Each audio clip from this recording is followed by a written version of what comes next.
প্রতিদিনই তো প্রায় বৃষ্টি হচ্ছে, এই সময় কিন্তু হাঁসের মাংসটা খেতে আমার কাছে খুব ভালো লাগে। হ্যালো এভরিওয়ান, আসসালামু আলাইকুম, কেমন আছেন সবাই? একটা হাঁস নিয়ে নিয়েছি, আর এটা কিন্তু 2.5 কেজি ওজনের একটা চীনা হাঁস ছিল।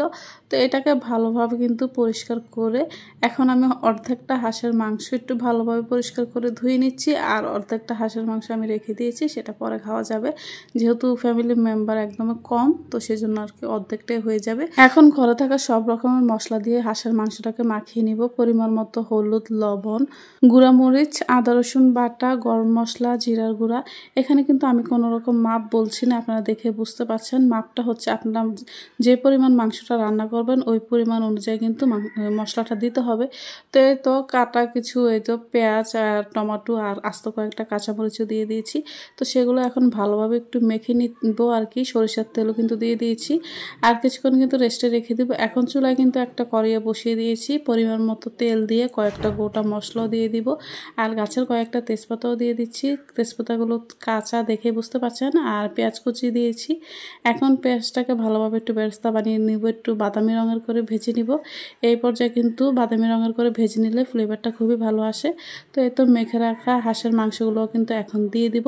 এখন আপনি যত খুশি নাড়াচাড়া করে ভালোভাবে একটু কষিয়ে নেবেন, আর এই মাংসটা যত বেশি আপনি কষাতে পারবেন এটার ফ্লেভার টেস্ট খেতে ততটাই ভালো লাগবে আর কি।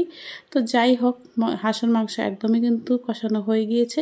কিছুক্ষণ পর পর ঢেকে দিব, আর একটু ভালোভাবে একটু নাড়াচাড়া করে নিব যাতে পাতিলের তলানিতে একদমই লেগে না যায়। তো এই পর্যায়ে আপনারা যারা হাঁসের মাংসের সাথে আলুটা পছন্দ করেন না, তারা ইচ্ছে করলে এটা স্কিপ করতে পারেন। আমার কাছে যেহেতু ভালো লাগে, তো আমার তো 2-1টা আলু দিতেই হবে। তো হাঁসের মাংস কিন্তু একদমই আমার কষানো হয়ে গিয়েছে, এটা একদম মাখা মাখা হয়ে গিয়েছে, তেল ছেড়ে দিয়েছে। আর এই পর্যায়ে কিন্তু আমি আলুগুলো কিন্তু দিয়ে দিব। তো আমি কিন্তু এখানে 1 কেজি পরিমাণ আলু ইউজ করেছি, যেহেতু হাঁসের মাংস থেকে অনেকটা তেল ছেড়ে দিয়েছে, আর আলুটা আমি একটু বেশি খাই। আর এতে কয়েকটা কিন্তু রসুনও দিয়ে দিয়েছি, গোটা রসুন দিয়েছি। গোটা রসুনটা খেতেও আমার সাথে কিন্তু খুব ভালো লাগে।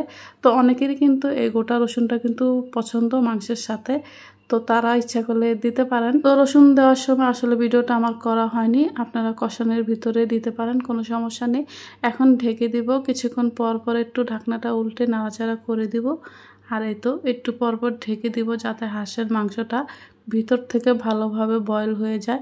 তো বয়েল যখন হয়ে গিয়েছে এ পর্যায়ে আমি একটু জিরা ধনিয়ার গুঁড়াও কিন্তু ছিটিয়ে দিব, এতে ভালো একটা ফ্লেভার আসবে। আর রান্নাবান্না কিন্তু একদমই পুরোপুরি কমপ্লিট।